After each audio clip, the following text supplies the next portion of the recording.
أعوذ بالله من الشيطان الرجيم. بسم الله الرحمن الرحيم. يسألك أهل الكتاب أن تنزل عليهم كتابا من السماء فقد سألوا موسى أكبر من ذلك فقالوا أرنا الله جهرة فأخذتهم الصاعقة بظلمهم ثم اتخذوا العجل من بعد ما جاءتهم البينات فعفونا عن ذلك وآتينا موسى سلطانا مبينا ورفعنا فوقهم الطور بميثاقهم وقلنا لهم ادخلوا الباب سجدا وقلنا لهم لا تعدوا في السبت وأخذنا منهم ميثاقا غليظا فبما نقضهم ميثاقهم وكفرهم بآيات الله وقتلهم الأنبياء بغير حق وقولهم قلوبنا غلف بل طبع الله عليها بكفرهم فلا يؤمنون إلا قليلا وبكفرهم وقولهم على مريم بهتانا عظيما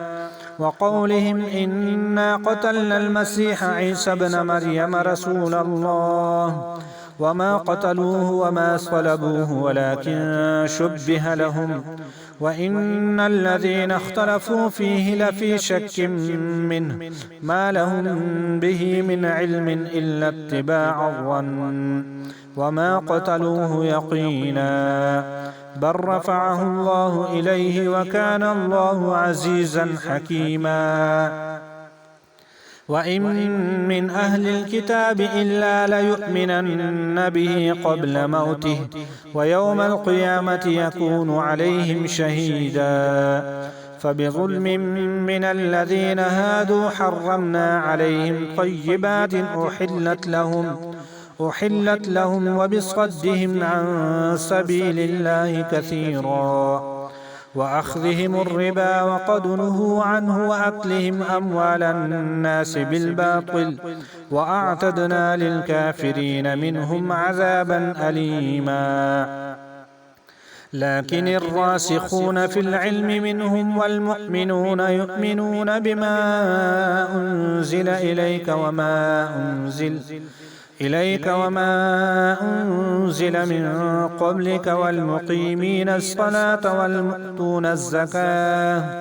والمؤتون الزكاة والمؤمنون بالله واليوم الآخر أولئك سنؤتيهم أجرا عظيما.